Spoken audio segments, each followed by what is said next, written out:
Lablab ko siya. Awiri sa nibing. Butang sa imong likod.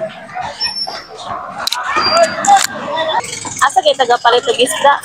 Merkado. Amo na to gailabay atong ugaw, atong sagbot. Basurahan. Kaya pa snack sa. Imong mata na imong mata.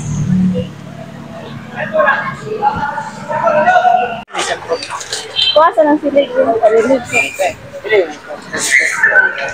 Naari ko'y nakita nga bata, guys. Bulingit ra ba kaayo, nagpag-uod og dala sa iyang gamit. Nangutana ko og taga-asa siya ug mao ni iyang tubag. Merkado. Itubulan na lang gid nako og makaon, guys. Kaya murabutom naman gid kayo iyang iksura. Naghilak in town siya sa kalipay pagdawat niya sa pagkaon. Grabe man gid taon niya upal-upal og kaon kay murabutom naman gid kayo ni siya pila ka adlaw. Nagsakit gid akong dugan og tan-aw niya, guys, kay ang mata palaglaan.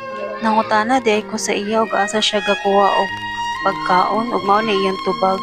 Basurahan. Kabuutan ba aning bataa, guys? Nanilhig in town siya kapalitan ng pagkaon nga among gihatag sa iya. Nag-ihap-ihap ba in town siya sa iyang kwarta, guys, while nagkaupal-upal sa iyang gikaon. Sa akong kaluoy, gikakos-kakos in town na ako siya kay giminaw daw siya sa iyang mama. Kaluoy nilang biya taon bataa, basta in town niyang lipaya nga nakagapos sa ako.